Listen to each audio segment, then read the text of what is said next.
Hey guys, welcome back to the 10-8 Fightcast with Trevor Hayes and Dylan McGrath. UFC 271. Some stinkers, some bangers, all around a pretty decent fight card. We're going to be breaking down all of that with you guys, starting with the main event. And then after we break down the UFC card, we're going to be previewing an upcoming local show here in North Carolina called Next Level Fight Club. It'll be in Myrtle Beach this coming Friday night, and we're going to be breaking down the entire card. It's a pretty stacked little local card, and we'll have all the info on that and the fighters participating on that. So let's go ahead and get right into 271. For those of you guys who never watched one of our shows before, when we do a preview, we start at the bottom of the early prelims and work our way up to the main event. When we do a breakdown, we start with the main event and then go to the bottom. So, Israel versus Robert Whittaker 2. Man. Got a lot to say about this shit. Yeah. I got a lot to say. I'm going to let you go first. Man, like, what threw me off is how many people said that Robert Whittaker won that fight. I actually was about to say the same thing. I went, no, what the fuck were y'all watching? That what were you drinking? What were you smoking? What were you snorting? What impressed me was, like, how Israel, like, just immediately shut down Robert's new comfort zone of that outside, where you saw, like, Robert usually likes to fight right in front. And we talked about Robert's going to try and fight outside. And by Izzy just pressuring in from, like, feints from the get-go, if you've knocked someone out once before, what have they been thinking about? All right, so from a strategy standpoint. So Izzy opened up with feints because he could, because they already had a fight in the books. He went, okay, round 6. Like, he knew he was, dude, you don't get knocked out twice and it still stays with you. Robert went in there and like we talked about, he's going to try and be on the outside. And it seemed like he kind of wanted to be there, and Izzy was feinting in, and Robert's like, okay, wait. And then he would, like, bait for the outside, and Izzy would step into that space and put him at this, like, false range, where that's where Robert fought the first fight at. Yes. So he was like, don't fight there. Let me go to the outside. Which is what created the moments of pause in the fight. And Izzy created a lot of these pauses and took Robert out of his rhythm. And I am sitting there and, like, you saw me watching this fight. I was just like, we were both glued to the screen. Talia was out cold. I was sitting like a kid Saturday morning watching a Christmas shows, like just glued to it. My students were just like, "Oh, coach is insane." I don't get tired of seeing fights like this. A lot of people are coming out with this narrative. That first round footwork and feint battle was just, I loved it. I think that a lot of people are putting this narrative out there that Israel is becoming more boring as his time goes on, but I don't get tired of seeing him do this because he's doing it against the best person in the world, especially when it comes to Robert Whittaker, who showed in this fight through 90s and 2000s boxing. I've heard it all of, like, it gets to a point where too many casual people are watching a certain combat sport. Or combat sport athlete, especially when it comes to Israel, because Israel's a huge star. Exactly. Like, there's a lot of people that are like, that have no idea that, like, that are in a certain subgenre that are in it. Izzy, like, he has a massive fan base. Yeah. And there's a lot of untrained people out there. Like, hey, this is a 1 in a billion sport. Think about how many eyes are on you. Yeah. How many millions of eyes are untrained. Like, and like me, dude, I don't watch football, soccer, lacrosse. These guys are like me watching those sports. Trevor, to your point, a beloved friend of ours, a very intelligent man, a man of science, Cheyenne Kokar, thinks and stated publicly several times that he thinks Robert won this fight.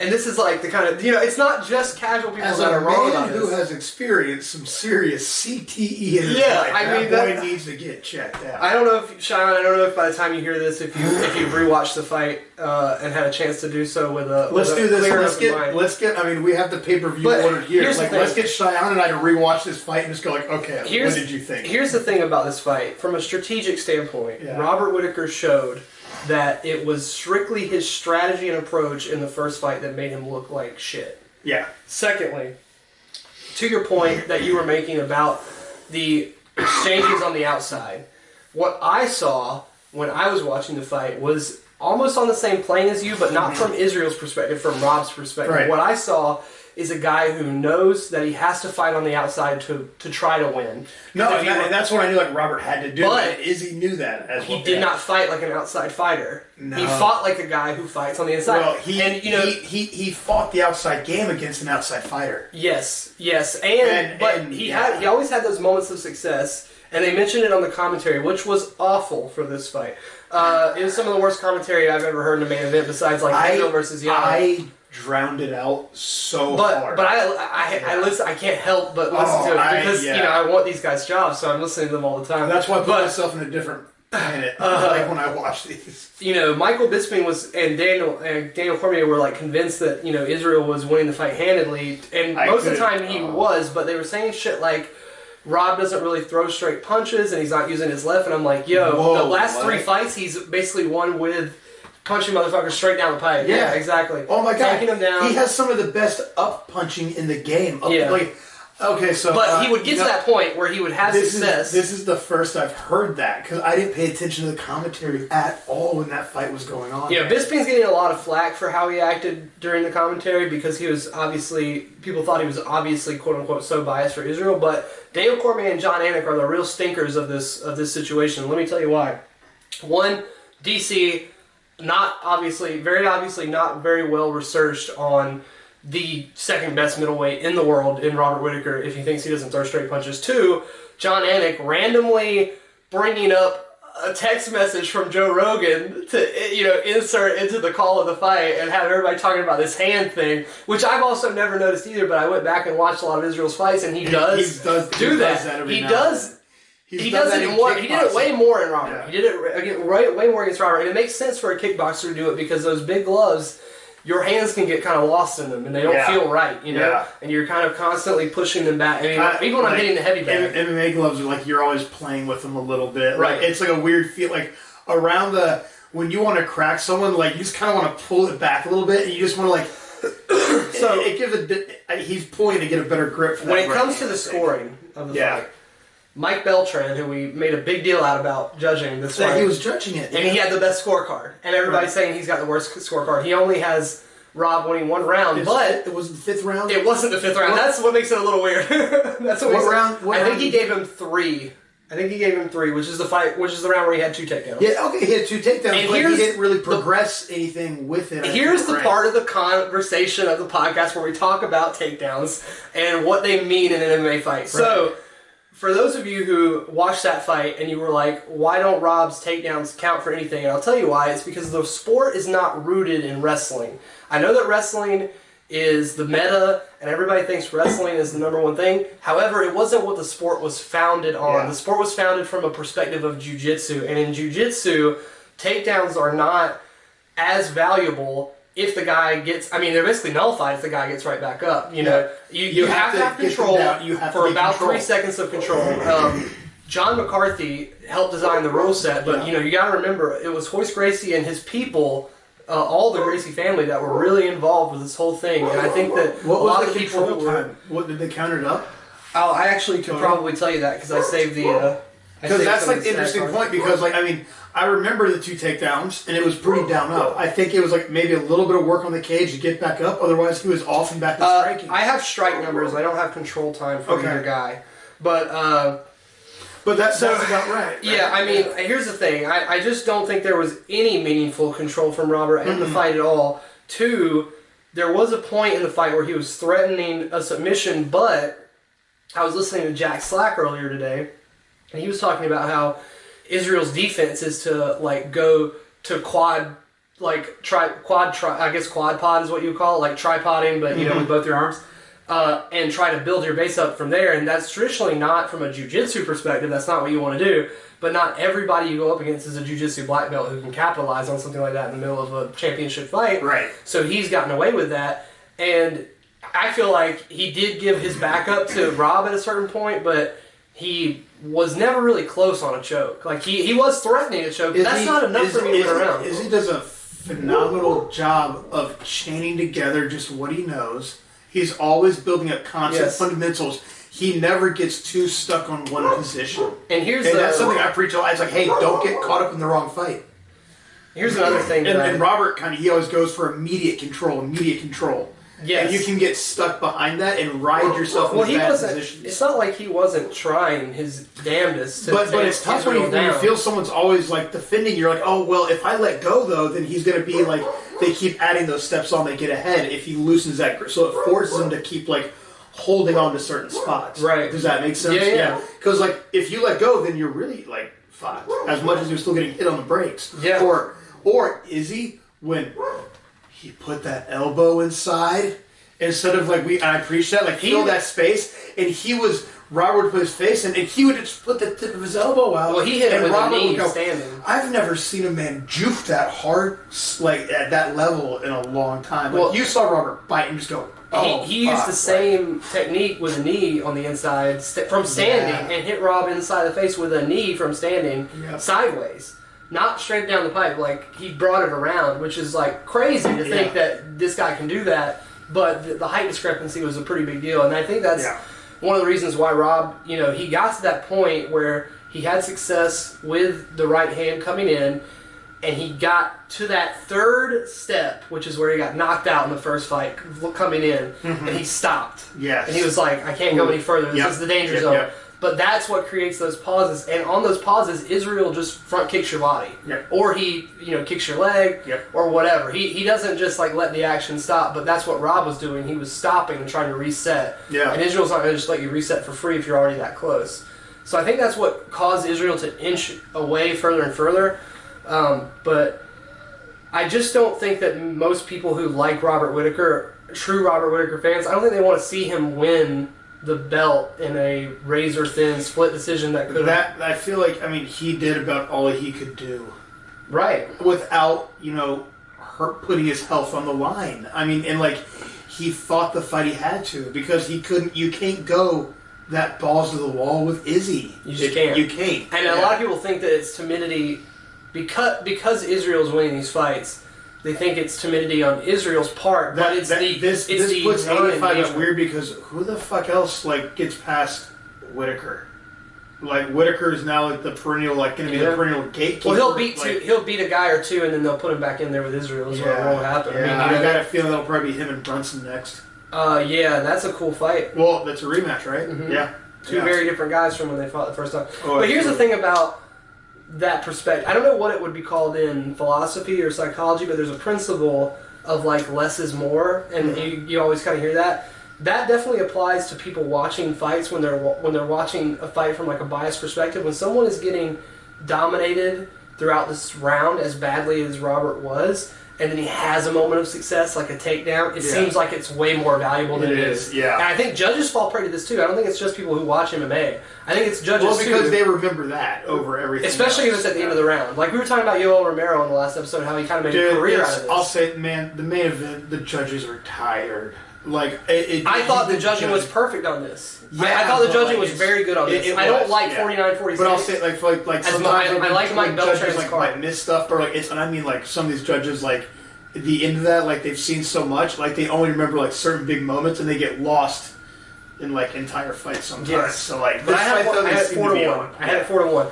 Only one judge had it 4-1, but he had the wrong round. So I had it 4-1 with Rob winning one round there at the end. But yeah, a crazy performance from Israel. What do you do with him next? You put him in there with Candear, and Candear's the kind of guy who is just going to be all action and go forward. I cannot wait for that. And here's the thing about Candear too, is that he showed us a lot of kind of new stuff in the Brunson fight. We'll get into that in a second, but I think he's still evolving. Absolutely. He's not a guy who's very stagnant. So. Tai Tuivasa, Derrick Lewis, the co-main event of the evening. Definitely the crowd pleaser of the evening, I would say. I think this fight kind of delivered on every level that it was advertised to be. It was really fun, and these are two guys that have the most fun fights in the UFC. Yeah. And they didn't cancel each other out with their fun factor. It was for it to go to the second round. I couldn't believe the shots that Ty was eating and rolling with in there. That was something else. Derrick was going for it, and he was going with it, and that just doesn't happen. No, it doesn't happen, and what a story for Tai Tuivasa. 2019, he goes on a 3-fight losing streak. He's cut from the UFC. Mm-hmm. Now he's on a 5-fight win streak and in a position to challenge for the belt, maybe. And he might fight. He might fight Gane maybe next, but who knows? He just beat the number 3 guy in the world. And you got to think that there's not much left for him to do besides fight one more guy. What a ladder jump right there. Yeah, in a year, basically. I mean, he fought basically one fight outside the UFC and was immediately welcomed back. And he did exactly what we said on the preview that he was going to do, which was kick the shit out of Derrick's legs. Yeah. And Derrick did not like the leg kicks at all. There was such a dramatic reaction from Derrick. And that's one of the things that you could say is like a problem with Derrick, is that he isn't very good at hiding when he's compromised or when he's hurt. And he's not very good at poker face. Yeah, he's not a very good poker face. He's just too real. Ty's poker face is apparently, or maybe he just is a different type of human being. Like, he didn't seem disoriented at all after those big shots on the ground. And I feel like we were all looking at him to see, like, we're all watching every shot land, and we're all trying to, like, we're looking at his knees, we're looking at his ankles, we're looking at, like, his body, like, did his hips drop out? Like, and he was just going with it. Well, the last exchange of the fight was amazing. You know, Ty taking some big strikes again, and then hitting Derrick like one time right square across the jaw, and Derrick being like, "Oh, I don't like this," and kind of backing up a little bit. And then Ty just smelling blood in the water, and that elbow was just beautiful. I mean, you look at Derrick's face in the slow-mo replay, and it's like he's not even looking at the elbow. He's waiting for the knee down the middle. Disconnected. Yeah. I mean, and that drop, it's almost like, I mean, that's UFC 4 physics. It drop. was, yeah. Like it was one of those. Man, it was like in slow motion in real life. Yeah. Kind of heartbreaking. You're like, what a sad. Yeah, I'm tired of seeing Derrick Lewis lose in Houston. I don't think he should ever fight in Houston again. Yeah, dude, that is tough. I didn't like that. Jared Candear versus Derrick Brunson, our hometown boy. Can we talk about that elbow to back fist though? Oh, from Candear, yeah. His inside fighting, he's just going like, oh, I punch outside. It's more like a backhanded slap. He was like, all right, I'll just put whatever I want here. And and Brunson was... However I can touch him to keep the damage record. You know, we chatted a bit. He was like, it is what it is. And I was like, fuck, man, like, damn, like, good for you. He said he wants to fight one more time. Yeah, good. Like, man, I still think... But here's the thing, everything until that, like we talked about what kind of happened with Derrick, where he gets the dominant positions. Yeah. But then if he loses it, it's like in the UFC game, you watch that health bar go, whoa, whoa, whoa, whoa, whoa, down, and your guy can't really recover back. Like it's like he has every time he looked phenomenal. He was doing all the right things. Had Candear hurt at the end of the first, we saw him get a couple takedowns, saw him get mount in the first. What I really like from Derrick is that we've seen him mixing in the high kick more. Yeah. He was using the high kick to force the guard up and then looking for takedowns. Very cool. Very cool. He has such a fast blast double. Like, people like and Hunter Perez was showing us videos of him sparring for the Machida fight. He's one of the best open mat wrestlers in the UFC. Like not cage wall wrestlers. Like a guy who can really take you down from the middle and you always have to be conscious of it. He's one of the only guys I tell everyone that when I'm training for an MMA fight, like you're shooting double legs, get a person to the cage. Yeah. If you think you're gonna shoot a double leg and finish it in the middle, you better go get some like NCAA titles real quick and then come talk to me. Yeah, seriously. Yeah, like he had that's a great way, like that open mat wrestling. He's very few people can just get double leg. Or that's why even how he gets a single leg and stuff like that, like it's great. I would be way more interested now in seeing Brunson versus Whittaker because both of those guys, when they first fought, they were like freight trains. Now they're more refined, and now they take their time a little bit more. And I'd be interested to see what happens in that fight if the wrestling could get introduced. They're almost very similar fighters. Yes. Actually, to be honest, like how these fights went, like Robert just has that. He has that factor of the ability to keep going. Well, he just hasn't really used his... We've always known he's a good wrestler, but he's just never really had to utilize that. Well, what's a bummer is that Derrick just did everything right, and fight game is what it is, and Candear just went, here's my opening. Yeah. Derrick was stopping right in front. His guard was up, but like just hands up, and he just... Like we were talking about, he had like an elbow inside. His inside fighting, he just had combinations. And you saw Candear wasn't trying to hit hard. He threw combinations. Right. He's been doing what mainly? Like and he didn't get tired. Punching. Yeah. He didn't get tired. Didn't get tired. And Brunson got tired first. Exactly. Even though Brunson was pressing the grappling. He lost dominant positions. Candear finished shots and just got a little. He went. I'll fill the space. Sometimes it's like Brunson has two different gas tanks. The gas tank he has when he's winning in the wrestling, and the gas tank he has when he's not able to hold somebody down, losing the positions, having to take them down over and over again. It's a very interesting how. You watch him versus some guys, and it looks like he can just go all night because he's taking them down with ease and he's holding them down with ease. But the second you kind of make him scramble, make him work for these things, some people, if they have that level of athleticism that Jared Candear does, they can outlast him, which is no easy feat. I mean, you said he's one of the most freakish athletes you've ever seen in your life. Yep. And we saw that Jared beat him with slow punches. Yeah. Like even though even though it was a combination, it was a slow combination. It was just boom, boom, boom. Like you saw it. Like it was like he was shadow boxing those punches. Like he didn't try to hit hard. If he were to match how he used to fight, where he would try to find that big punch. Yeah. So I think that Brunson taking on Whittaker now is a good fight for this point in both guys' careers, because I think that the first time they fought, they were kind of like freight trains, and this time they're a little bit more refined.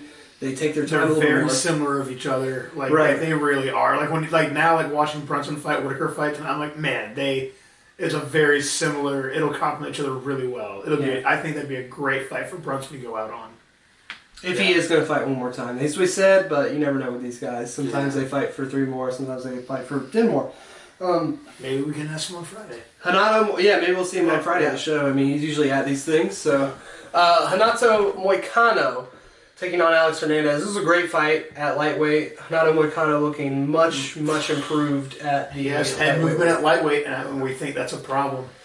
Yeah, we were talking about the boxing and the striking. He's always been such a good puncher, but now he can last with the other guys. You know, and I think that it kind of reminds me of Teofimo Lopez, who's a really good long puncher, punches into places very well, and keeps his head just offline on the outside. Yeah, and Moykano before at featherweight, same thing, great long punches, good power shots, but man, his head was at the very end of all those power shots. Yeah, and just would get beamed a lot. Not only that, but it's just like a guy like KZ hitting you go down instantly, like flatline. Yeah. Alexander Hernandez, he's not a soft puncher by any means, and he was taking some of these. Oh yeah. And he was lasting. So that weight cut might be. He's rolling. He's moving with the punch. Exactly. Which he never did before.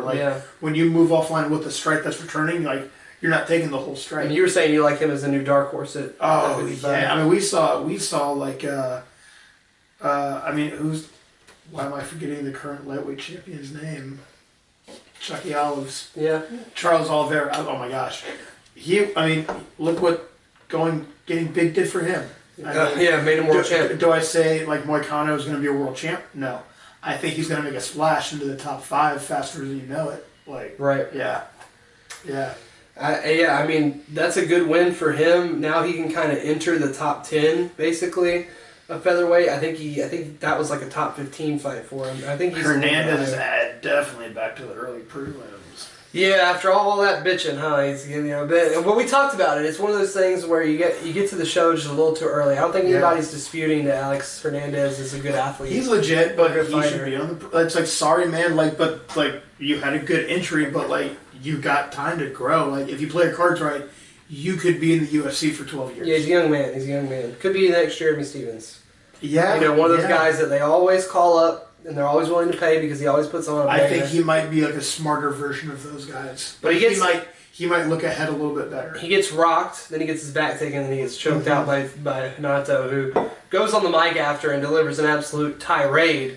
Goes off handedly on the mic, calling for all kinds of stuff, calling for money, calling for this, calling for that. I call him Money Moykano. He said he likes taxes. And Texas, and big steaks, and paychecks. Everything about America. Yeah. I mean, he was saying that his son's American and he loves Texas and trying to get the crowd to side. I think that he's a Brazilian Borat. Yeah, he was sounding like Brazilian Borat on the mic under that one. But good to see Moykano just kind of taking charge of his own career, because you watch a lot of these guys and you don't necessarily think they're just coasting, but you're going through the motions of fighting that 10 guy to that 5th guy over and over again because you can't quite get to that next level at featherweight, and you're just you're not really a presence, but you come to 55, you start beating motherfuckers, you get on the mic and say some crazy Brazilian shit. It happens. Yeah, and suddenly people are talking about you. People are talking about maybe are you good enough to get through these next 4 guys and have Chucky Olives versus Hanato Moykano in Rio de Janeiro? Because that would be a crazy fight. Wouldn't it be fun? Could you imagine? Yeah, that might be the coolest jiu-jitsu fight in all of MMA history. Bobby Green, speaking of resurgences, is on a bit of a resurgence. What a performance. Had one of the best performances of career against Nasrat Hapquist. And I was listening to... Threw well over 300 punches. Yeah, I was listening to Jack Slack talk about this fight, and he said that Nasrat kind of fought in a way that was ideal for Bobby Green's style. Do you agree with that? 100%. Yeah, you know, while like making that comparison, it was definitely a fight perfectly tailor-made for Bobby Green to shine like he did. Yeah. And shine he did. Man, he got a roaring ovation from the crowd both before and after the fight. It's kind of interesting because it's not like he's had a big headline recently, and it's not like he was fighting in his hometown. No. It's just one of those things where people are finally starting at the right time. People are finally starting to see this. They're starting to give this guy his flowers. They're starting to respect what this guy has done. He had a great run in King of the Cage back in the day. Correct. He's a legend of the California scene. And then, you know, he's just been doing the damn thing. And when we had all the riots going on and stuff like that, like the first pay-per-views were coming back, he was one of the guys that was back on, and he had a lot of good stuff to say. And people just went, okay, who is this guy? And you see he's just made an even better name for himself, like even like wins or losses. Yeah. Even fighting the Russian head puller backer guy. Rafael Fiziev. Fiziev, sorry, thank you. Yeah. And he looked good against Fiziev for what we've seen Fiziev do since then. Yeah, man. You know, I think when that fight happened, people were just like... And you saw Bobby Green even on the mic, like he had a mic drop moment. Yep. Like, and people are like, I don't think anybody, like he is on that kind of like almost Diaz-esque thing, but it's Bobby Green's own Yeah. Like it's a very similar kind of path, but it is Bobby Green's own ride and good for him. Yeah, great. I mean, I think we were talking about when people were over here actually watching the fights, we were telling them, like, there's a reason they put this guy first. They have him jerk the curtain on pay-per-view because he's always going to put on a banger. Yeah. And he's going to put on a showcase like that, or he's going to get knocked out trying to do that. Right. You know, he's a guy who just goes all out and fights hard. I remember seeing him fight on the Dan Henderson. I call it the Dan Henderson card because I always remember Dan Henderson knocking out the guy with the sideways elbow, but it was actually Michael Bisping versus Luke Rockhold. That's the actual card. Yeah. But I remember seeing him fight back on that card, and they were already like, you know, this guy's been around forever. You know, and that was years and years ago. So I mean, finally starting to get some respect on his name, as Birdman would say. Good. And it's good to see that. Yeah. Going down to the prelim cards, this was a mixed bag, to say the least. Just a mixed bag. You know, every time there's this meme that's like anime when I'm watching by myself, and it's like this big epic battle taking place in space, and it's like anime when people walk in the room, and it's just like like two boys kissing essentially. Yeah. And that's how this card felt a lot of the time. It's like MMA when I watch by myself, and it's just like the greatest thing. Yeah, it's like knockouts galore. Or like you and I a night full of subs. Like we'll have fights, and then like it's so funny because we had like Saw and I, we had people over. Like, oh, let's be hospitable and have a little fight viewing party. We had snacks. You brought over great tacos. Amazing. And we had some fighters, and then we also had friends like that don't train. Fight folks and friendly fight folks, as how you call them. Very nice people. Like one dude's a hockey player, total bro, good dude, and good looking man too. Oh my god, looked like Frank Grillo. And the guy that plays the Punisher had like an illegitimate like test tube baby together and played hockey. And that's him. Grillo was up for the Punisher too. You know, he went out for that.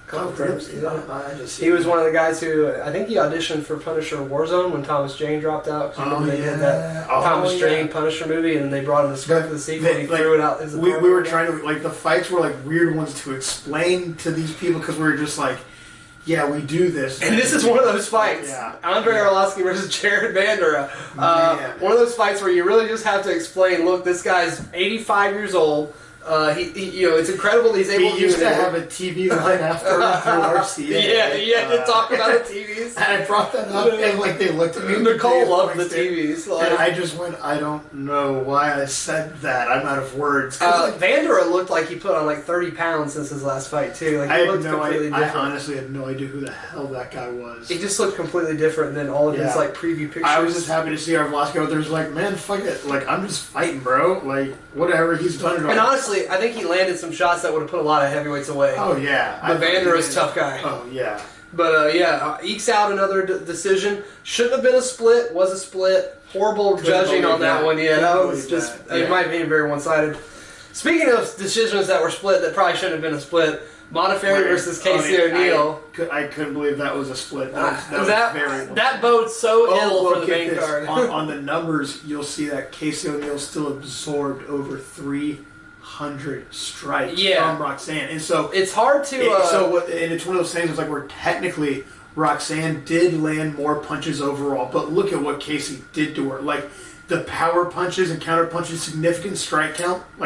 Even though Roxanne landed 300 punches, she had like 10 significant strikes. Correct.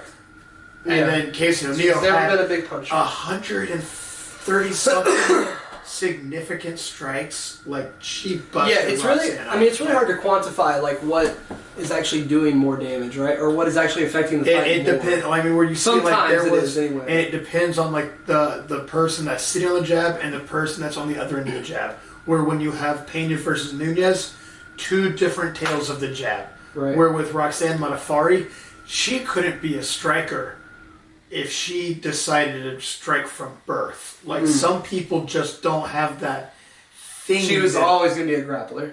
Always, man. Like how she fights is how she's going to be stuck fighting. So what she did in that fight is literally the best she could do, which is have a jab and a cross. Yeah. Which at most times is enough to help you just not... trust me, from experience, a jab and a cross is all you need to not get killed. Yeah. You can also win it with a fight. But in MMA, you got to do a lot of other things behind it. The jab is such a good defensive tool. And her jab was never alone. Mm-hmm. Boom, boom, boom, boom, boom. Man, she was just chaining off and rattling off punches like throughout the whole fight because she was she just made sure it wasn't free. Yeah, she really made sure trying to use a lot of volume. Never make it a free fight is what Clinton Smith actually said that, really good dude. He was like, yeah, like don't let that shit be free, and that's what Roxanne did. And Casey O'Neill was just like, this bitch won't go away. I mean, Casey O'Neill threw everything in the kitchen sink at her. Like, what a great test for her. Yeah, she looked like she was so more fucked up than Roxanne after the fight.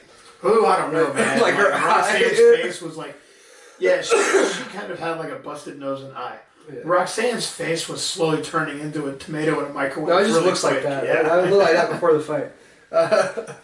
Kyler Phillips, Marcelo Rojo. We were talking about how Kyler Phillips. This is a showcase opportunity for him. They took him off the main card, and he still delivers, getting the armbar from the triangle position after putting it on Rojo the whole fight. Yeah, he was very dominant. Rojo did not have a good time. I mean, yeah, he had a good showing in the sense that he showed he's very tough. Yeah, and that he can take a punch like a motherfucker. Yeah. But yeah, I just thought that Phillips looked great.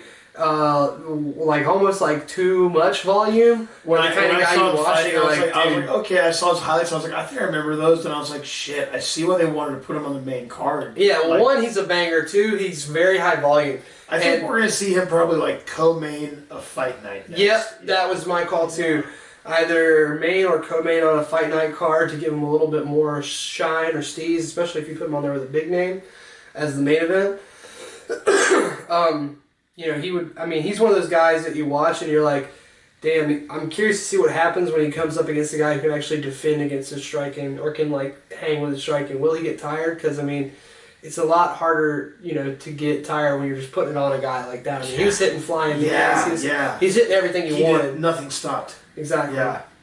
Round 3 though, and he was still going. They worked the whole time. So, Carlos Oldberg versus Fabio Charade. That was the guy from City Kickboxing. This is that other half of that meme. MMA when I watch with other people, it was like the main event, but the worst version of it. One guy just kind of coming forward and the other guy just kind of picking him apart. I was just eating during that fight, to be honest. That was when we were getting into that Al Pastor. Yeah, that's when we're getting into the tacos. I think we're just watching that fight down with some Poirier's hot sauce, and we're like, please sponsor us, and then we're like, hey, let's just eat these tacos on top of it. Yeah, that damn Poirier's hot sauce is good, man.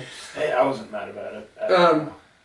There were a couple other fights on the early prelims. Did you want to speak about any of them? I want to talk about Blood Diamond a little bit, but I thought the early prelims were mostly pretty bad, except for that ultra-violent fight.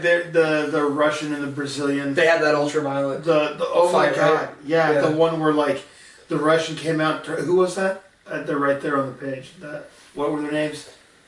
Stancil Silver and Sergey Morozov. Oh, bantamweights. Yeah. No, Andrade and Morozov. Yes. These cats. Yeah. Yeah, dude.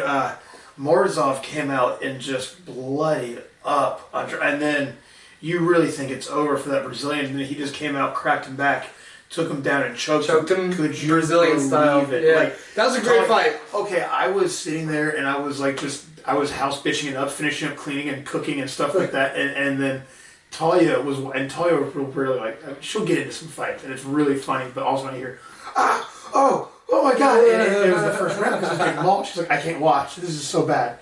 In the second round, and she's jumping up on the ground. I was like, what happened? Like, throwing chicken wings, and it's just like Kramer on Seinfeld, man. It was bad. But like, no, like I was running back and forth trying to cook and watch that fight, and it was absolute insanity. And so that was great to point out. And then, Blood Diamond was just like the bummer of a debut, but that's how, it's one of those things where it really shows you how special is Israel. That he could come from kickboxing and it be so obvious what you're supposed to do against him and it just not matter because he doesn't allow it to happen. You know, Blood Diamond, nobody's going to dispute that he's an obvious talent on the feet, but he just immediately got taken down. He needs some time They didn't do him any favors. I think that, it's tough that he's in New Zealand. They want to get him stateside, but I feel like, he needs some fights. They really didn't do him any favors putting him in there with a Daniel Gracie black belt. I know. Even though the dude kind of like tripped and fell over his feet at the start of the fight. That's a big opportunity for him. Those nerves they'll get to you. But once Jeremiah Wells actually had him on the ground, it was domination. Oh my gosh, and he hits the rear naked choke from the side angle. I mean, that's not. That's a testament to one, his strength, and two, Blood Diamond's kind of. This was one of those fights where I was like, all right, I got my chips and my dips going, and I'm like stoked, and then I was like, oh, bummer, man. I like my chips with the dip, in the words of Drake. I was looking forward to Blood Diamond. I'm sure they'll have him back for another fight, and they'll probably give him a striker this time because he was clearly not ready for a Daniel Gracie black belt. His fourth MMA fight. I say they put him on the Contender Series twice. Man, I don't know about that. That would get people to watch the Contender Series, though. I will say that. That will definitely get people to watch the Contender Series. I feel like that's the time. I mean, like, it makes no sense to put him into a smaller league fight like Titan FC or LFA or something like that, but I feel like Contender Series, like those are legit fights. He's 3-0. 3-1. Or 3-1, rather. He was 3-0 before he got matched up this weekend. I mean, it's not a lot of fighting. Yeah, but so at least 2 more fights, at least get some jiu-jitsu camps in his way. Like, hey, you're gonna have to fight these strikers. And Dana White's like, and grapplers. You said strikers. Oh, did I say strikers? Yeah. I wish. But yeah, he might have to fight some of those too. Hopefully, they'll probably have to fight another black belt, then a wrestler or something like that. Yeah. Man, if Dana doesn't want him there, but if Dana wants him there, he can make it easier on him. Yeah. You never know how Dana's going to react to stuff like that, but. That's it for the UFC, guys. UFC 271. Overall, I would give this card like a C+. Well, yeah, I mean, Israel's must-see TV and always is. I'll say we've just been absolutely spoiled by some fights lately, man. There's been some absolute bangers, and you know what? The main card delivered. But the past 5 main events or something like that have all, pretty much every main event in 2022 has gone to a decision. And it's just I didn't mind it on this one because it was so good. But sometimes I'll even watch kind of a bad fight to see when stuff is when some people just can't figure each other out. Mm-hmm. I enjoy watching that because that just is another thing to look at of where can you fill gaps in, and but that's also my coach brain goes your brain goes fuck this guy, and I'm always like. I'm a lunatic. I think. What's the next fight card coming up?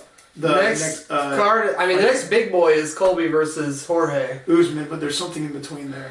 I think there's a fight guy in between. Pickett is fighting one of the brothers from... One of the brothers Dawkins. One of the brothers Dawkins. One of the brothers Dawkins. of the land of the bird, as they say. And then... then the Rafael Dos Anjos versus Rafael Fiziev. No, that got moved to something else. That was supposed to be coming up. Okay, so the next fight night card is Johnny Walker versus Jamal Hill, I think. Is that this Saturday? Is what they say. That's what Jamie's on. 26th is Dariush versus Makachev. Here's the 2022 schedule. This week's event. Yeah, Walker versus Hill is this Saturday. Oh, wow. And that's what Jamie's on? Yeah, I believe so, because there's a little bit of a short notice fight, right? Yeah. Yeah, he's the co-main on that one. Yeah, coming off that big upset wasn't good for him. So, yeah. I mean, really not much to talk about with that one if you just... Oh, no, I was just seeing what's up because we just had like 15 seconds. I would say that my pick for that is Jamal Hill. No, and then we have who cares about that? Yeah, we got plenty of time. I'm just gonna be... Colby and Jorge will get their own episode. That's just another reason for me to eat junk food and drink beer. I have and then we've got Covington versus Masvidal coming up. That'll definitely have its own episode. And you said Derrick same night that conflict is happening though, so we'll have to head back to the hotel quick, unless the after party is too banging like it was last time. We'll have to. Then we probably find the place in Charleston to watch fights. Hey, if they're not showing it at Max Tavern, they should, because fighters like to watch fights. Oh yeah. Guys, so for the last portion of our show, we're going to be talking about a local MMA show taking place in Myrtle Beach this weekend. Trevor and I will be your commentary team. I'll also be in the cage doing post-fight interviews.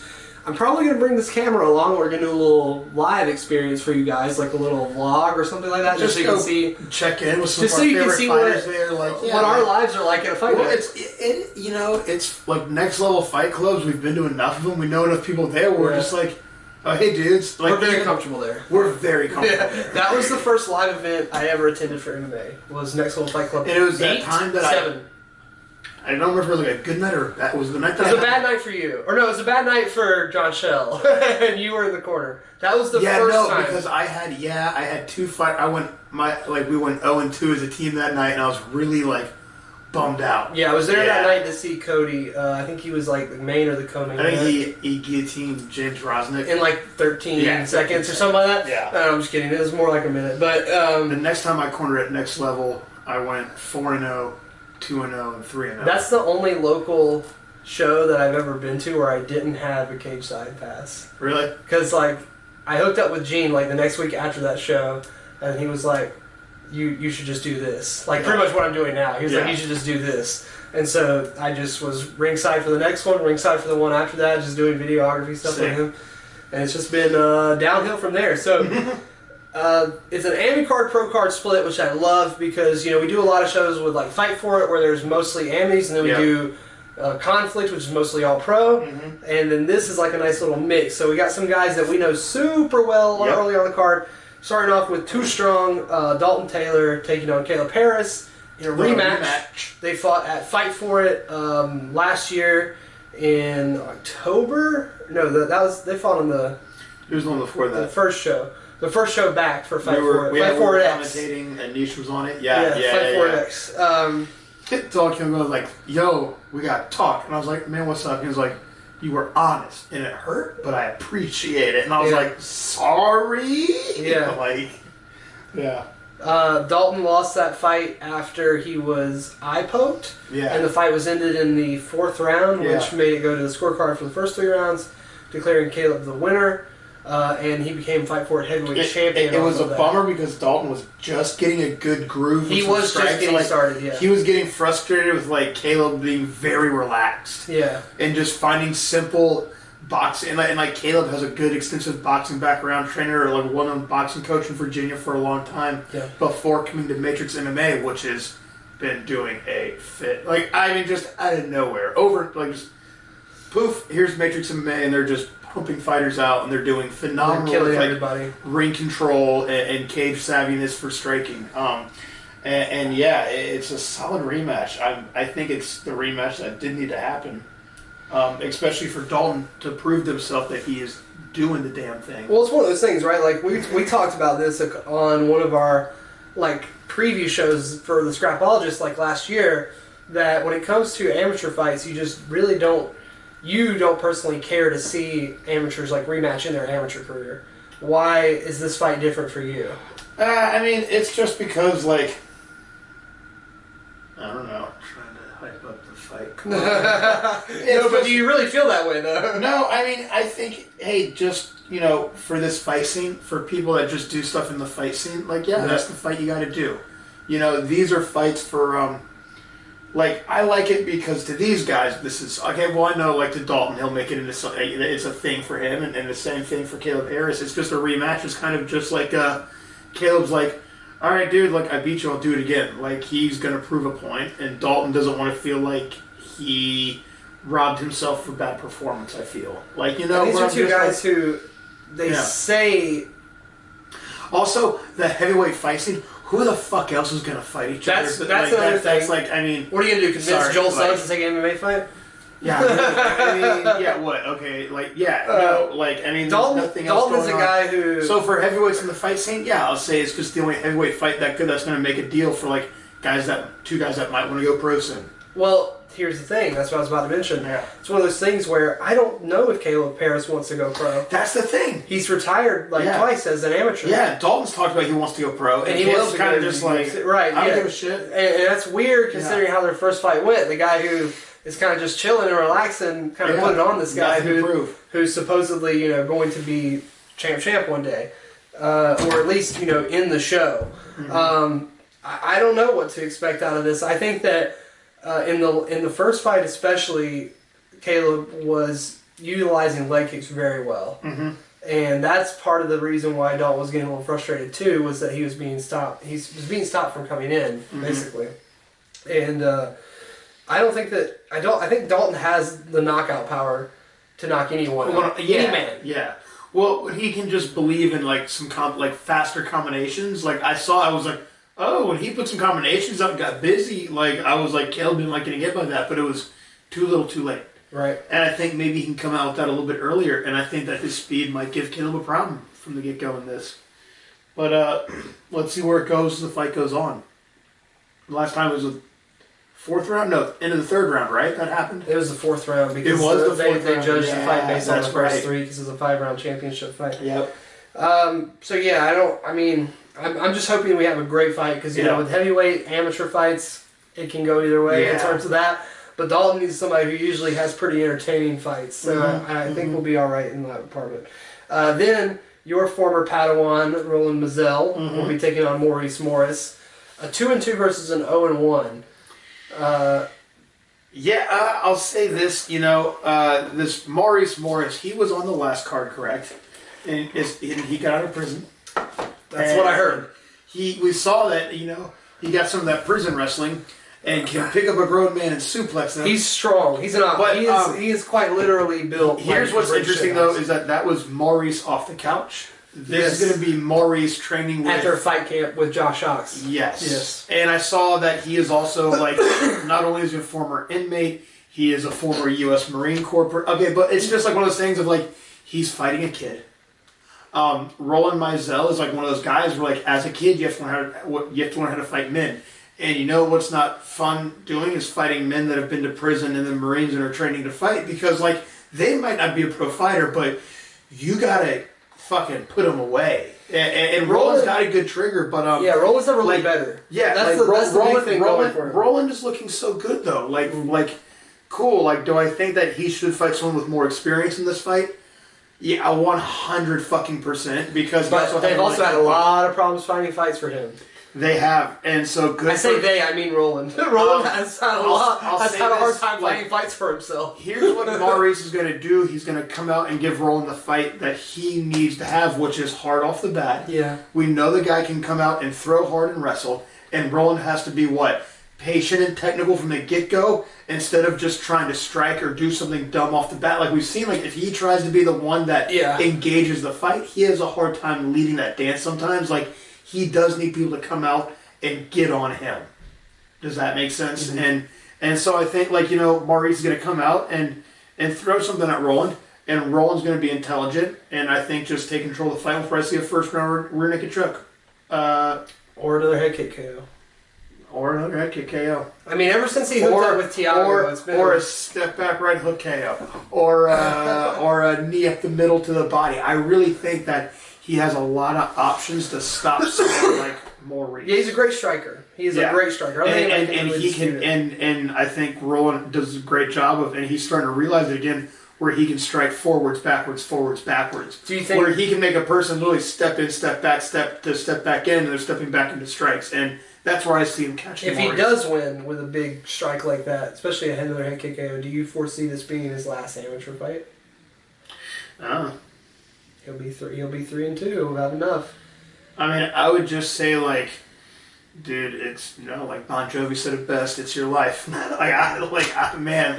for it. I think if I had to make a prediction, I'm not saying. Do I make a prediction? I'm not saying you give him advice. I'm saying based on how well you know Roland. Based on how well you know Roland, do you think he pulls the trigger? Because I think he does. Because he and I had some conversations where he said, "Man, I'm sorry I was such a kid," and I was like, "Dude, I was a kid at one point, but he has my old coaches. It happens." I think that he's grown up and he's seeing that he has to really make the right improvements to go pro. And one of those things is getting the right fights. And I think this is a fight term. I think that he's smart enough to take a couple more fights after this one.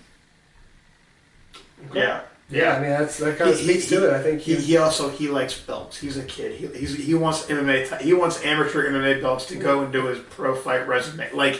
We know the kid's good enough that he's going to want that. So, but I feel like this is going to be an entertaining fight. It's going to be I technique versus the yard. Curious to see about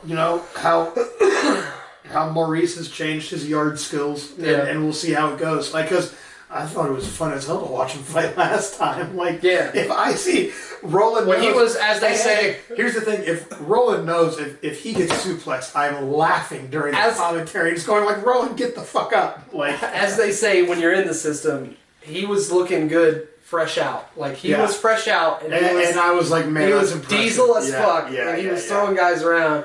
So I'm interested to see I think this is going to be a fun fight to watch. All right. Chris Stancil versus Eli Wilson. We've talked a little bit about Chris Stancil before the podcast started. Yeah, good kid. Good kid, and someone who kind of is just now starting to put it together. He looked better in his last fight than he did in his previous 3 fights combined. Yes, he's 1-3, but he's a guy whose record doesn't really reflect his current level. And he's got some catching up to do. He does, but I think that he started out at Team Rock Albemarle, and then now he's at Team Rock Southern Pines.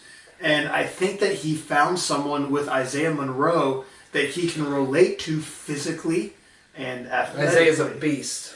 I love that kid. Good athlete, man. Great triangle. Great skill set from that school that I think that just really complements Chris, and you can see it paying dividends. Also trains with Brent Williams. Yes, they link up. And this is a fun matchup because he's fighting someone from Upstate Karate. Yeah, that's interesting. Eli Wilson from the Upstate Karate camp. You got to think that, I know that Chris, when I spoke to him on Facebook, said that he wants to take him down and grind him out and finish him with ground and pound or sub him. Mm-hmm. And I think that's kind of the obvious playbook, but you got to assume that Upstate Karate might be ready for something like that. Mm-hmm.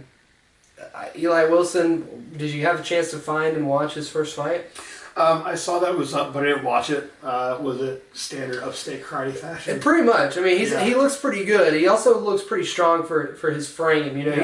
He's a longer, thinner 170er. Mm-hmm. But yeah, he's kind of wiry. And I think that he's got a pretty good sprawl. Usually longer guys like that, they're kind of hard to double leg. But Eli's going to try and put Chris into the cage. Chris is going to have to be privy to it and try and angle off before he gets to it. He's got to watch that low line. Chris is going to have to look for Eli to miss a kick. Yeah, I was going to say, he's got to watch out for the calf kick. He's going to try and shoot under something like that. Yeah. So you're going to be wrapping Chris's hands before the card. Yeah. So we'll have a chance to talk to him a little bit. We'll catch up with him before get his mind right. Then we have Michael Ross taking on Matthew Santangelo. Yeah. Michael Ross, from what I found, is from Connecticut. He's from Connecticut. So he's a wrestler.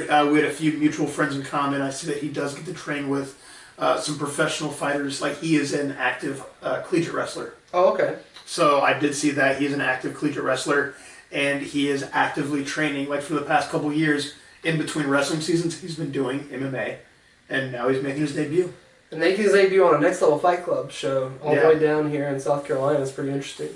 And then his opponent's even more interesting, almost if you could say the Dos Equis man interesting, because he's about that fucking old. He is 46 years old. Holy shit! That's like 80,000 years in fight. That's like from the Mesozoic era in fight years. He is of New York. He is out of Lake Ronkonkoma. Hold on a second. Not even kidding. Hold on a second. I am still going, sir. I know you're still going. I'm going to look this guy up. He has 3 stoppage losses, all in the first round. So that is what I found today on Tapology. He is yoked. I feel like he might be... He's yoked? Yeah. He's a yoked 50-year-old man that fights MMA? Yeah. That's not John Schell? Nope. Yep, that's all I saw. I didn't look up any fight footage yet. I didn't want to spoil the surprises. Oh, he is a little yoked, isn't he? He looks like Last Action Hero. He looks like a really bad stepdad. He looks like he would be mean to dogs. He looks like he leaves them out in snowstorms. He looks like his dad bred fighting dogs. He is from Lake Ronkonkoma. I feel bad for the ring announcer. See, he thought I was just stroking out again, but no, I was just trying to pronounce where he's from. Yeah, he's fought on 2 Cage-Zilla shows, and he was finished expeditiously in both of those fights. All right, so Michael Ross is about to have a really great debut. Maybe. I mean, you never know. You know? Hey, you know what? But here's what I'll say, man, Matt. I hope you come out and get your first win. That'd be interesting. I don't know this. That'll be a fun post-fight interview. Michael Ross has stuff he can do ahead. Matt, I hope you come out and get your first win. I hope you got a good sprawl because you're up against a dynamite wrestler. Yeah. All right, the last amateur fight of the card. This is another fighter. We have Rasheem Steele, another Casey Oxendine gym fighter from Charlotte, taking on Raymond Farmer, who has, from what appears to be a couple Muay Thai fights under crew Linton Holmes, as well as some wrestling experience. So what we're going to look at is, and these are both debuts. Well, Raymond has one fight previous. 0-1, and then Rasheem. So we see some guys that we know they're going to have some wrestling. They're going to have a bit more boxing with that kickboxing. They can kind of catch and go to a takedown, kind of like kickboxing defense against a more Muay Thai wrestler. And I think that this will be a fun little amateur. This is going to be one of those fights. We might not see anything special. I can probably think maybe what I mean by nothing special, I think this is going to be a fun fight. Right. These are going to be 2 guys that are going to be kind of outbeating each other for certain takedown positions. It might get wild, it might get crazy. I mean, I do love it when that happens. We did just break down the UFC fight card, so these 2 guys could come out, bite down, throw, and just who knows what. But I'm going to think it's going to be, hopefully 2 just decent strikers with some decent wrestling having a good MMA fight from what I've seen between this matchup. Potential jiu-jitsu lead for Rasheem Steele.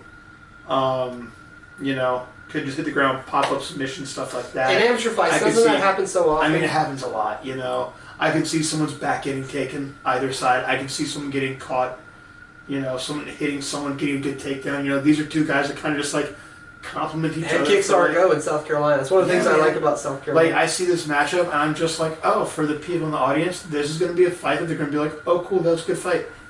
Yeah, I think that's why they put those guys there instead of Mike Ross, because there's always that chance that Mike Ross just wrestles him for 3 rounds and people are kind of I'm standing in line for beer now. And getting into our pro section of the card, we just found out that Brian T. City Ortega is now the Mexican MGK.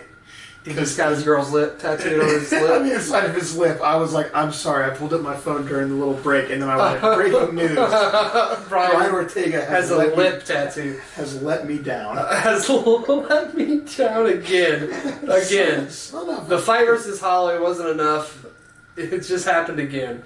Volkanovski, now this. You were Mexican. We just found out that Sean Mora versus Corbin Allen is off. Corbin Allen's out of that contest. So only a few pro fights to talk about here. The first one being Chris Hurd out of that Brunson camp we were just talking about, taking on Travis Floyd. Yeah. Man, I'm really bummed out for the Sean Mora fight. He looked like he had a really solid amateur and professional pedigree. Came from a great school out of the Goat Shed in Miami, Florida. Super bummed out, 2-time Titan FC. I was like, oh man, I hope they find a last minute replacement just so I can see this guy in action. But anything last minute, I'll probably just go more in Sean Moore's favor. But yeah, Travis Floyd onto and Chris Hurd. So yeah, I feel like we're going to see a good display from Chris Hurd. Mr. Travis Floyd might never have taken a jiu-jitsu class a day in his life. But Chris Hurd likes to keep it on the feet. Which is true. And yeah, like Travis Floyd has just like a string of like submission losses. I mean, nothing you can say aside from like the one guy also knows how to wrestle and box a bit. Just has amount of equal submission defense that Chris Hurd has. So we'll see these two guys try to wrestle a bit. We'll see them break and strike. We'll see if Chris can land first. We'll see if Travis Floyd can close his eyes and throw a haymaker. Yeah, Chris looked great on the ground in that last fight that he had when we commentated. He did. He submitted a jiu-jitsu black belt out of the lab in New Mexico. Yes. Mm-hmm. And so, Chris Hurd, actually, I take that back. We saw, he got a rear naked choke. I'm a real dickhead for getting that. But no, Chris showed a lot of improvement in that. And so, yeah, this could be another submission highlight for him. We'll see what fight Travis comes out with. I mean, maybe he can stop some shots. I don't know. Maybe he can move out of some punches. I don't know. Yeah. We'll see him throw back. There's a few title fights on this card. The first of which I do like these title fights. The Myrtle Beach bad boy, the king, the king of the coast himself, Brandon Bouchard, taking on Christopher Pritz for the 145 Next Level Fight Club Championship. What's that? Local bar owner as well. Oh yeah, of course. Home of a Krispy Kreme bacon cheeseburger, which after a couple Warfare shows we all would always stop by. But Christopher Pritz, this is a fun little, decently experienced matchup. Yeah, definitely. This is one of the best made matchups on the card. 6'7" versus 7'5". Brandon, it's not really a mystery what he's all about. He's a wrestling coach. Yep. And he likes to utilize that in the game. He brutalized his opponent with the wrestling in the last Next Level Fight Club and looked great doing it. I know that he's, said that he doesn't really want to fight too many more times, so this could be potentially a great way for him to finish things off and really establish himself as the king of Myrtle Beach MMA and one of the best fighters of that area of all time. This is a stiff test in the backyard. This is I've seen Brandon Bouchard around for a long time. I saw him fight a bunch as an amateur. I was at his pro debut. I've seen him fight a lot. And this guy coming in to fight is a former Old Dominion University wrestler. Wow. So, very credentialed wrestling pedigree, as well as a multiple-time CFFC vet. And he has a lot of strings of strikes for wins. Which, when you see that coming from an Old Dominion wrestler, that usually means the same way that Brandon Bouchard wins on the ground via ground and pound and strikes and control. And also see this: both these guys have extensive amateur and professional fight. So you see, they both have. They're the 12, 13 fight range, both of them, right? And they both have just about as many in amateur fights. Wow. So, great experience. Really tough test for Brandon Bouchard. I'm curious to see how this plays out on the feet. Yeah. Brandon, someone who's not afraid to throw a bit. Not the world's best striker, but, he will punch and get his timing for his takedown. Exactly. I was about to say they kind of go hand in hand. They feed off of each other. So I'm curious as to how this is going to play out on the feet. Yeah. Yeah. Yeah, it would be nice to see that kind of high level wrestling at a local show like this. I hope that the crowd can appreciate. And Brandon Bouchard has a huge following in that wrestling community. He actually runs wrestling tournaments. I don't know. I honestly don't know how many people Brandon's going to be able to bring to this show, considering how many tickets Josh Oxen sold. Yeah. Because I feel like he sold out all the VIP tables, and then he probably sold a ton more of just general admission tickets. I mean, I feel like a lot of this building is going to be here for him as he steps up to take on Dave Morgan for the 135-pound title in the coming event. Yeah. I'm excited for that. Without it coming. Yes. Joshua Oxenstein, he's been doing the right thing. He's been taking the right fights since he's opened up his own gym. Yep. He was out of Art of Motion for a little while. And I feel like he's kind of just gotten control of his own camps. Yes. And his own fights as well. Like, he's kind of just... He's kind of turning the corner. Yeah, he's steering his own ship. Like you saw, he tried to dip his toes into bare knuckle boxing, as well as his opponent, Dave Morgan. I think they both fall on the same bare knuckle card, actually. Oh, that's cool. Yeah. So they both have, like... You see, these are both guys that are trying to grow outside. And I believe that Josh Oxenstein is he a black belt in jiu-jitsu? No. I don't think so. I don't think so, no. He does have a full cage at his gym in Charlotte. We see that he has 3 other fighters on this card. So he's building a team around himself and around what he needs to work on. And, good for him. I think that he's trying to make a legit run at, whatever he can do. He's just a guy getting after wherever. Right now, his goal is to get to the UFC. And I think that a good knockout here and a good word from Mr. Chappelle will take you a long way towards getting there. Yeah. He's taking on Dave Morgan, who he put together some wins and losses in amateur. He had a great start in his pro career, where he started his pro career at 5-1, and then he's gone on an 8-fight losing streak. But here he is fighting Josh Oxenstein, because that is how fighting goes. Yeah, at this level and this kind of local show, it can be that kind of story of a guy who turns around for one night only. Yeah, hey, but when fight records match up, and they do. And when this is a good fight. I know they had a lot of trouble finding an opponent for Josh, and then I believe they had one opponent that had to back out almost immediately. Mm-hmm. So I mean, this is a good showcase fight for him. He's not getting any younger. But for Josh Oxenstein, I feel like after this, if he wants to take himself seriously, he needs to go ahead and step up after the I think that his last couple fights are the right fights to take for him to show that he is working on himself and getting better. But you got to take challenges before you go to another show. Like, where do you want to go with this? Right. Do you want to keep fighting these 5 and 9s? Do you want to fight a 9 and 5 next? Do you want to have a 9 to 5? like, do you want to fight a 10 and 2 next? What do you do? Real prospect. What do you want to do next? Like, do you want Lamont to bring in somebody from somewhere else that has a record that makes you go, oh shit? Like, you need that. And also, if this doesn't get you to the UFC, it's also if you don't just have like a showcase knockout where you get to the Contender Series. I mean, but even like now, I feel like find a guy like that. But Josh needs to go to LFA or Titan. Yeah. Or I think he needs to get on that fight. He needs to go to Island Fight. After this, I mean, that or Lamont needs to bring people to him that are... If he wants to build something around Joshua Oxenstein, it cannot be built on whatever foundation of 5 and 9. And this is anything against Dave Morgan. Like, look, the guy wins fights. He loses fights. Josh wins fights. Josh loses fights. A fight is a fight. On fight night, anything happens. And I don't like to bet on fights because of that reason. But look, we've seen it too many times. Yeah. And that's usually been me on the other end of it. And but Joshua Oxenstein, hey man, I think that he is showing that he has some potential. Especially in the last 3 fights. Yeah. Looked great in the last 3 fights. I will say that the thing about Joshua Oxenstein that impresses me is that he is just so relentless on the attack at all times. Mm-hmm. And sometimes that is to his detriment, like in the bare knuckle affair that he had, but for the most part, especially in this level of MMA, that 11 to 12 fight range, it's the part where aggressiveness starts to go downward in terms of value, because people start getting more defensively sound. Yes. So far, he has not come up against that wall yet. Every time somebody's tried to go defensive on him, he's just blasted him, anyway. Yeah. So I'm interested to see, can he keep that up? Can he keep that up against a guy who's 10 and 2?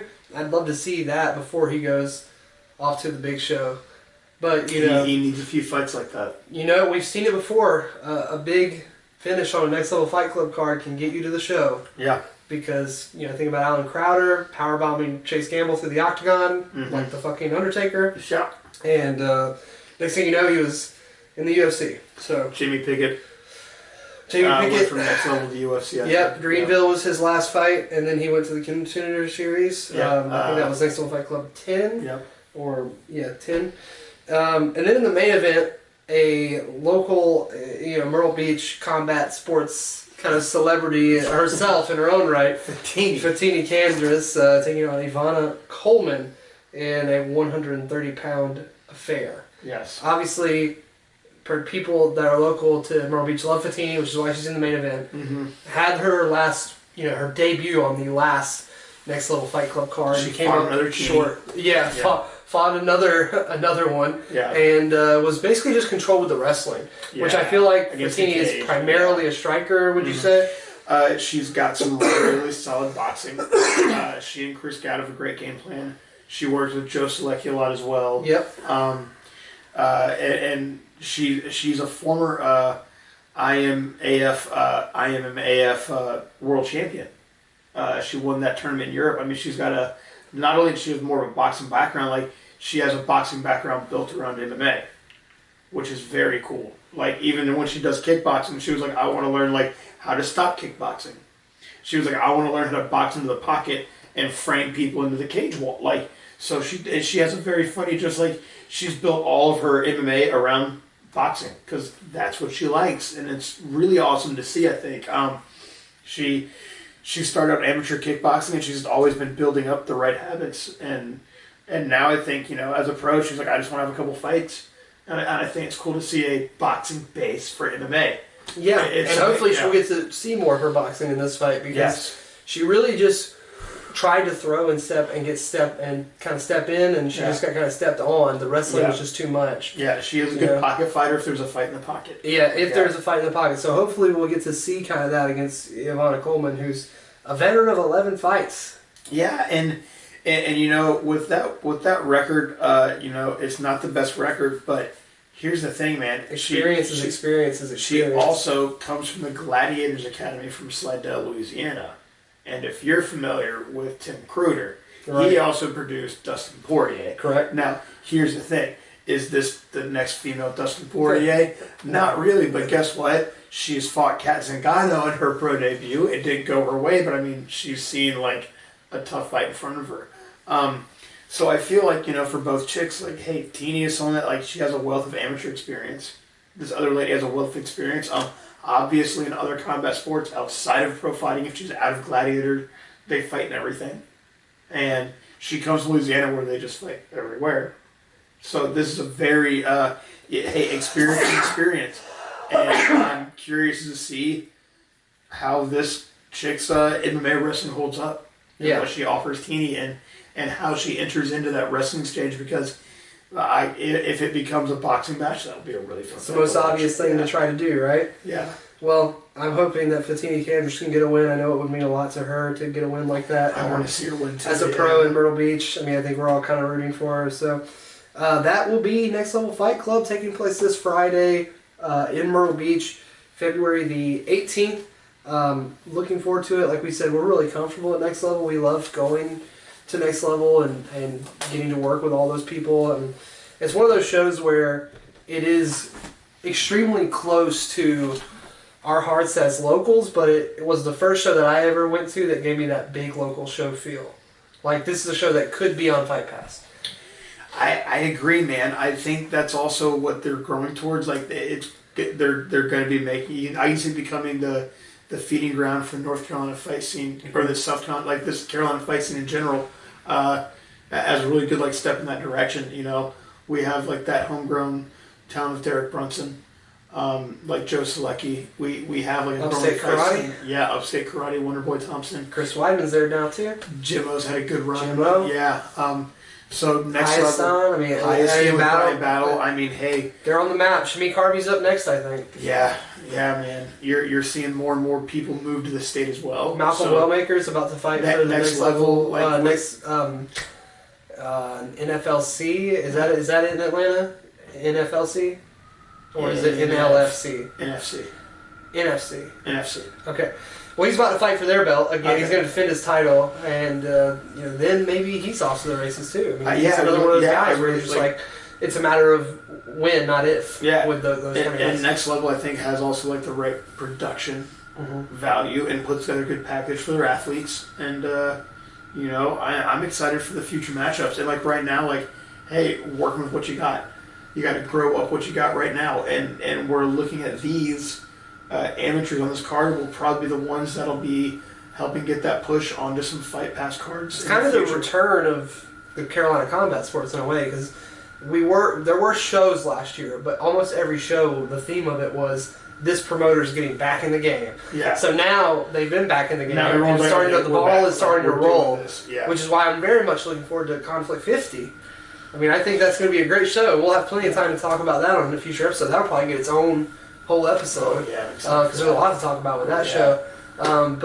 Yeah, thanks guys for tuning in to another episode of the 10-8 Fightcast, episode 2. We are now available on Apple and Spotify. So if you listen to podcasts on Apple or Spotify, which is apparently what, like 99% of people do, you can find us there.